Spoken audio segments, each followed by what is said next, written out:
Hello friends, कैसे हो आप लोगों ने हमारे फर्स्ट वीडियो को इतना पसंद किया कि मुझे इंट्रो का जो सेकंड पार्ट था वो मैं 2 दिन के बाद शूट करने वाली थी, लेकिन मुझे ना मजबूरन आज ही करना पड़ा।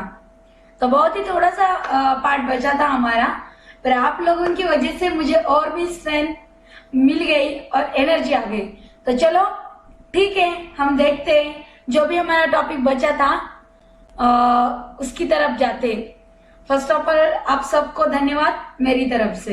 ऐसे देखते रहिए चैनल को और मतलब हर रोज में कुछ मतलब अब तो ये सीरीज स्टार्ट हो गई है, लेकिन आप लोगों मतलब इतना पसंद करोगे तो मुझे डे में 2 वीडियो डालने पड़ेंगे। तो चलो ठीक है, देखते कहाँ थे हम। आई थिंक कैरेक्टरिस्टिक स्ट्रेंथ के नियर ही आए थे हम। चलो फर्स्ट क्वेश्चन क्या है, what is the characteristic strength of concrete is measured eight. Okay, कोई भी ग्रेड का कंक्रीट हो उसकी कैरेक्टरिस्टिक स्ट्रेंथ हम कब मेजर करते हैं? फर्स्ट है 14 डेज, सेकंड है 28 डेज, थर्ड 7 डेज और फोर्थ 91 डेज। तो गेस, तो इसका आंसर है बी, इधर ही दिया हुआ है 28 डेज। 28 डेज के बाद हम स्ट्रेंथ मेजर करते, मतलब मेजर करते 28 डेज के बाद। Characteristic strength of concrete is measured at 28 days.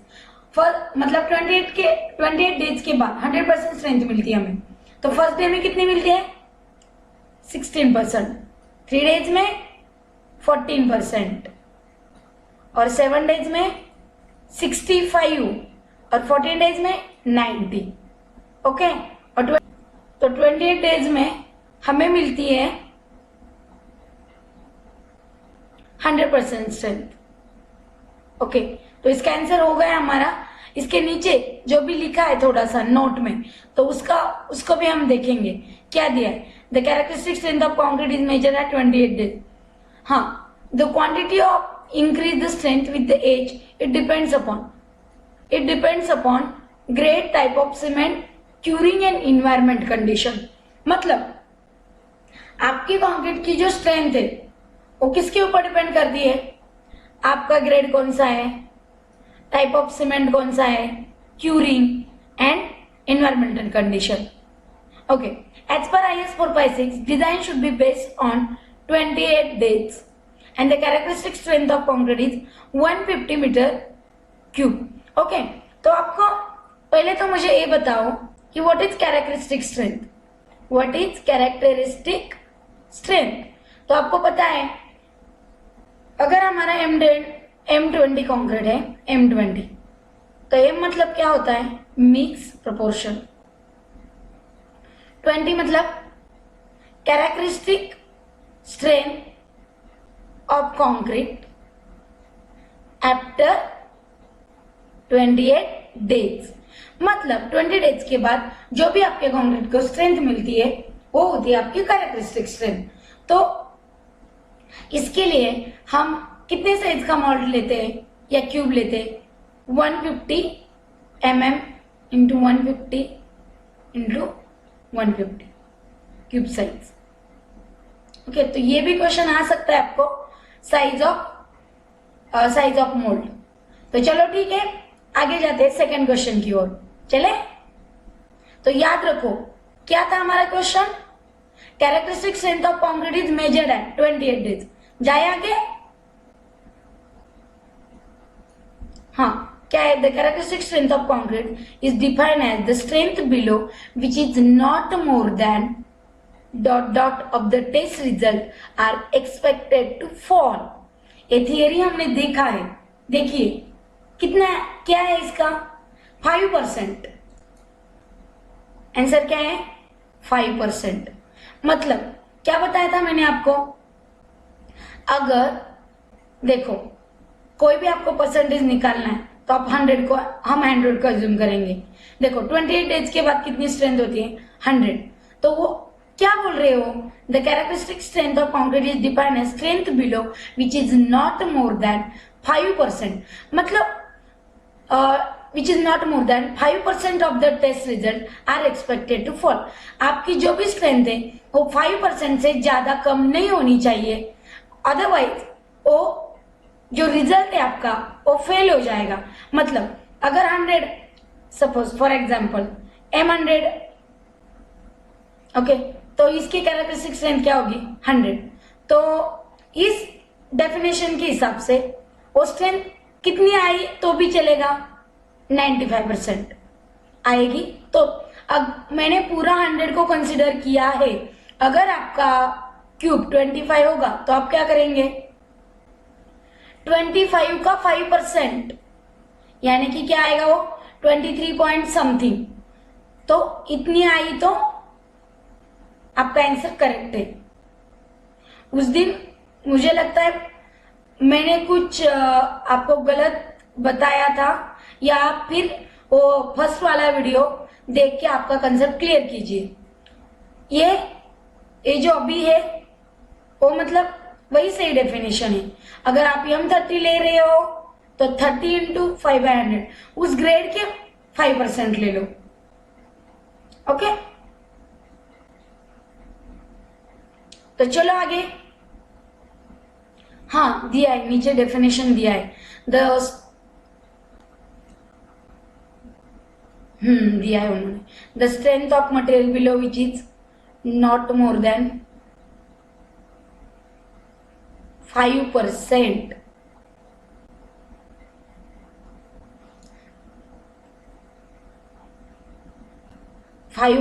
Test result are expected to fall.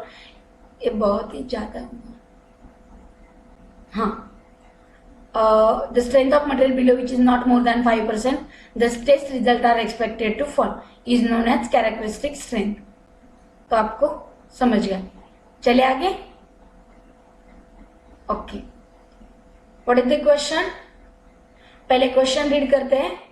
M10 grade of concrete is approximate mix, तो इसका आंसर क्या है? ए दिया है, इसका आंसर ए है। क्या है उस मिक्स? M10 के लिए क्या है 1:2 3:6, सीमेंट, सैंड और एग्रीगेट। अच्छा, तो इधर भी लिखा है M10 के लिए क्या है? M10 के लिए 1:2 3:6, M15 के लिए 1:2 2:4, 1:2 2:4, M20 के लिए 1:1 1.5:3। आप ये नोटिस कीजिए, जैसा भी ग्रेड आपका ज्यादा बढ़ता है, मतलब grade is inversely proportional to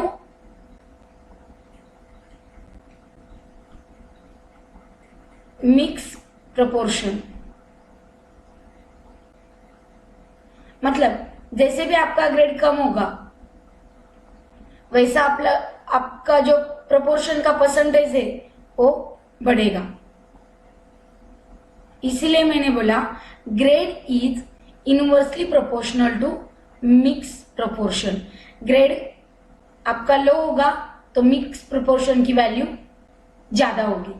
okay, M is the refer as the mixed design, okay, such as 10, 15, 20 represent the characteristic strength of concrete at 28 days. Okay, cement, fine aggregate और coarse aggregate। Fine aggregate यानी कि क्या होता है? Sand.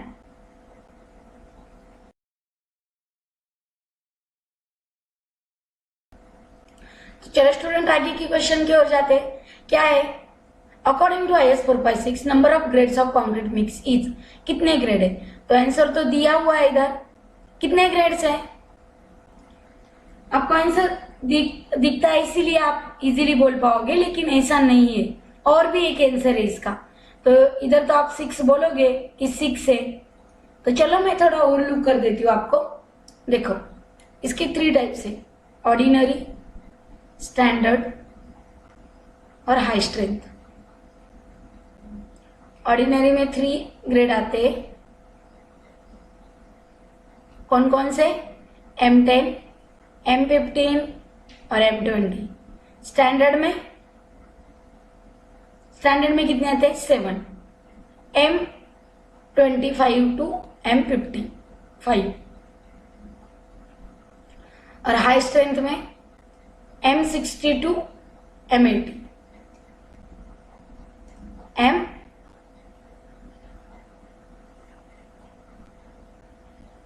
M60 to M80। हाँ, तो देखो high में कितने आते हैं? 5 ग्रेड आते हैं, ऑर्डिनरी में 3, स्टैंडर्ड में 7 आते हैं और हाई स्ट्रेंथ में 5। तो चलो एक बार मैं थ्योरी भी आपको समझा देती हूँ। देखो ऑर्डिनरी में 3 ग्रेड, उसके बाद मतलब एक एक को टिक करती हूँ। ऑर्डिनरी में 3 ग्रेड, M10, 15, 20। उसके बाद स्टैंडर्ड में कितने आते हैं? 7, M25 टू 55 तक, और हाई स्ट्रेंथ में 5। पर 2013 के लॉ के हिसाब से स्टैंडर्ड में 8 ग्रेड आते हैं। कितने? 8 ग्रेड। तो नया कौन सा ग्रेड ऐड किया उन लोगों ने?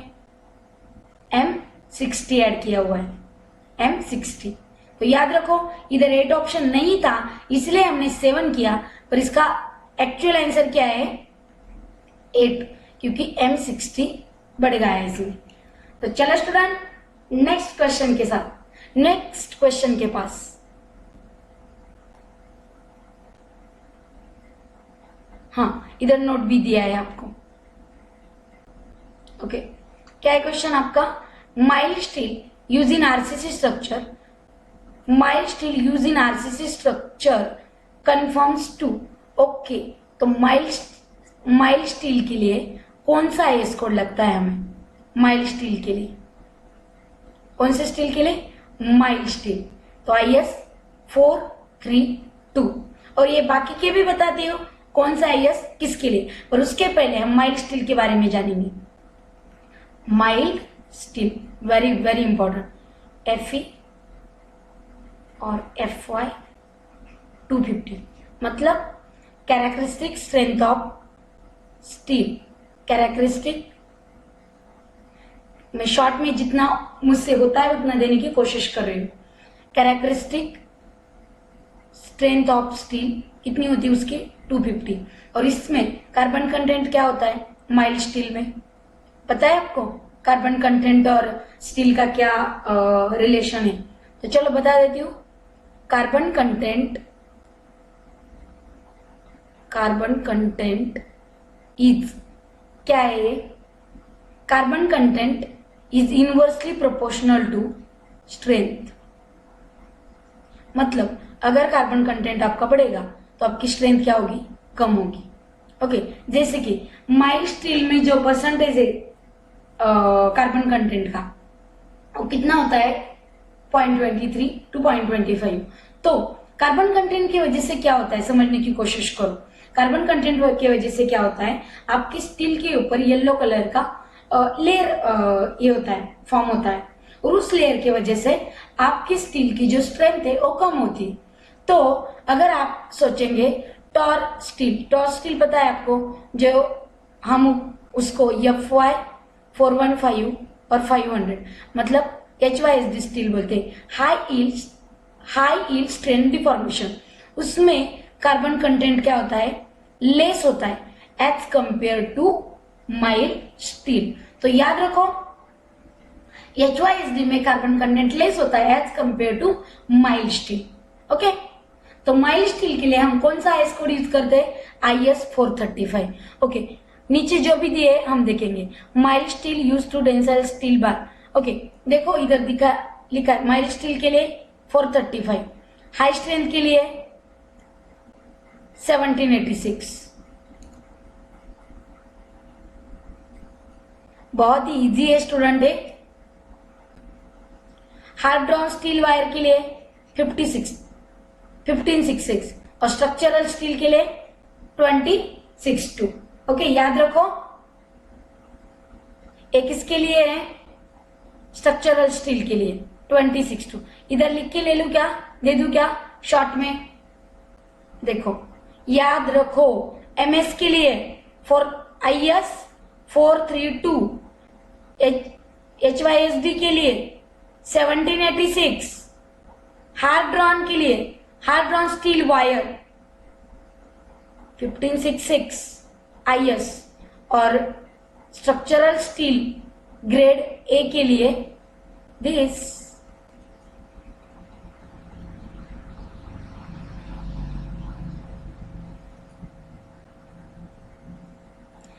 ओके, ये भी बाकी सारे भी दिए, अगर आपको चाहिए, मतलब लगेंगे, मैंने थोड़ा सा मटेरियल ज्यादा दिया है क्योंकि आपको लगेगा, तो आप वीडियो पॉज करके देख सकते हो। ओके, आपके जिस ग्रेड के चाहिए आपको वो आप ले सकते हो। इधर सब कुछ है, 33 है, 43, 53 के लिए भी है, तो आपको चाहिए तो आप ले सकते हो। मैंने आपके लिए ही वापस डाला है। तो चलो आगे जाते हैं हम। Oh, very important and very interesting. क्या है क्वेश्चन? चलो, the modulus of elasticity of concrete n Newton per mm square can be assumed follow where FCK is characteristic strength of compressive strength of a concrete in Newton per mm square। मतलब modulus of elasticity of concrete कितनी होती? तो ये तो question आपका ये हुआ होगा। ओके, फर्स्ट ऑप्शन है 4000 under root FCK, second option है 5000 अंडर रूट FCK, थर्ड है 2000 अंडर रूट FCK और डी है 3000 अंडर रूट FCK। तो क्या है answer? 5000 under root FCK। The modulus of elasticity of a concrete can be assumed as follow। Okay, तो उसका answer है 5000 अंडर रूट,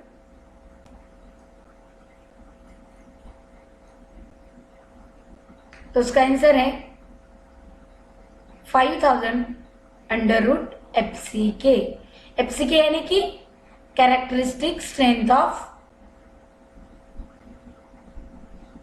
मैं ये बार बार कह चुकी, characteristic strength of concrete after 28 days. तो ओके, कॉन्क्रीट का तो आपको पता चला। तो चलो, कॉन्क्रीट आया है तो यहाँ प्रिस्ट्रेस का भी देखते हैं इसके साथ। प्रिस्ट्रेस का ये फॉर्मूला, प्रिस्ट्रेस के केस में क्या आएगा? प्रिस्ट्रेस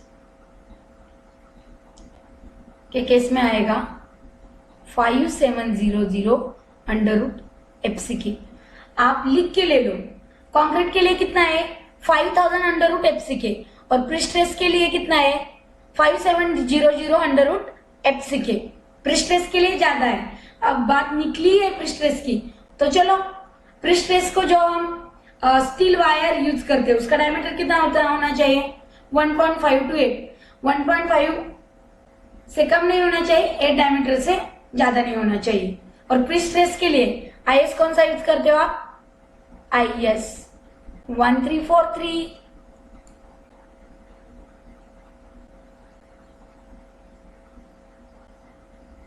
ओके, क्या लिखा है इधर? Modulus of elasticity is normally related to compressive strength. It is normally related to compressive strength. तो याद रखो, ये दिया है ऐसे।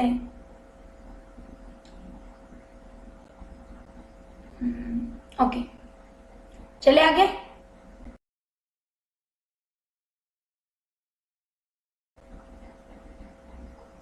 Okay. The tensile strength of concrete in flexure as per IS। तो इसका आंसर क्या है? 0.6 under root FCK, 0.75 under root FCK, 0.7, 0.75, 0.6 और 0.9। तो इसका आंसर आपको पता है।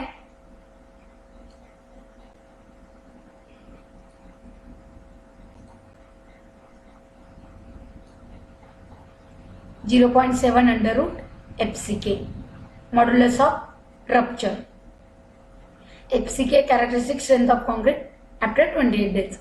Note, concrete in an extreme fiber of a beam section is expected to crack in flexure first time when stress reaches it's modulus of rupture, मतलब जो first time concrete in the extreme fibre, आपका जो steel है first time जिधर crack होता है वहां की जो स्ट्रेंथ होती है वही स्ट्रेंथ को हम क्या बोलते हैं, फ्लेक्सुरल स्ट्रेंथ। तो याद रखो what is flexural strength. Flexural strength यानी कि बेंडिंग स्ट्रेंथ। ओके, आपका जो स्टील है फर्स्ट टाइम जहां क्रैक होगा वो जो स्ट्रेंथ होती है उसे हम फ्लेक्सुरल स्ट्रेंथ कहते हैं। तो आगे चलते हैं। The characteristic strength of concrete in the actual structure is taken as, आपको आंसर स्टूडेंट आंसर मत देखो। The characteristic strength of concrete in the actual structure is, क्या है आंसर आपको? फर्स्ट ऑप्शन है एफसीके, बी ए 0.85 एफसीके, सी ए 0.67 एफसीके और डी ए 0.44 एफसीके। तो इसका आंसर है 0.67 एफसीके। याद रखो एक्चुअल स्ट्रक्चर की कैरेक्टरिस्टिक स्ट्रेंथ ऑफ कंक्रीट कितनी होती है? 0.67 एफसीके।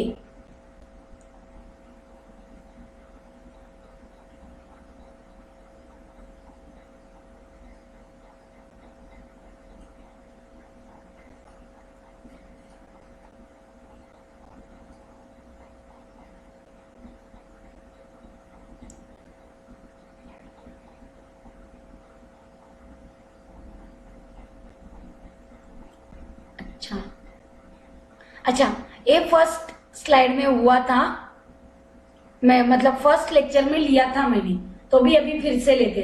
The term of characteristic load, it means that which has the probability not being exceeded during the life of structure is equal to, आपको पता है answer, 95% probability, 95%। So the characteristic load, it means that load which has probability not being exceeded during the life of structure। आप जिस load को भी structure design कर रहे हैं उसकी जो प्रोबेबिलिटी होती है वो 95% प्रोबेबिलिटी होती है कि वो पूरे लाइफ में एक्सीड नहीं होगा। ओके, तो आपको पता है। चले आगे। हाँ, ये इंपॉर्टेंट है, ये नोट करके लीजिए। Characteristic load denoted by F, और ये फॉर्मूला, ये जो फॉर्मूला है ना ये वेरी इंपॉर्टेंट है, बहुत ही इंपॉर्टेंट फॉर्मूला है। मैं हाइलाइटर से बता रही हूँ आपको, हाईलाइट कर, वेट, ठीक है, कोई इश्यू नहीं, मैं इसे इसको अंडरलाइन करती हूँ। ओके, याद रखो फॉर्मूला, एफ क्या है वो? F is equal to F M plus, sorry इधर लिखती हूँ, F is equal to F M plus 1.65 delta बोलो या सिग्मा बोलो। एफ एम मतलब mean value of load, mean value of load.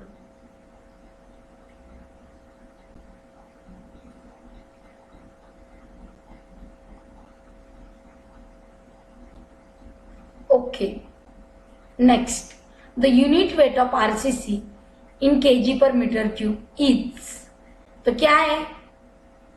वैसे तो RCC का क्या है? RCC का जो यूनिट वेट है वो है 2500 kg पर मीटर क्यूब। एक PCC का है, पर अप्रोक्सीमेशन उतना चलता है, उन्होंने दिया ही नहीं है दूसरा वैल्यू, तो ये भी हम कंसिडर कर सकते हैं। ओके, इतना कुछ नहीं। तो याद रखो वाटर से जितने भी लाइट चीजें, वाटर से जैसे कि ऑयल है, वाटर से लाइट जितने भी चीजें उसकी जो डेंसिटी होती है वो कम होती है। जैसे कि ऑयल की कितनी है? 900 kg पर मीटर क्यूब। वाटर की कितनी है? 1000। और वाटर से जो भी हेवी होते जैसे मरकुरी, कितना है मरकुरी का? 1350 kg पर मीटर क्यूब। और दिस स्टोन का कितना है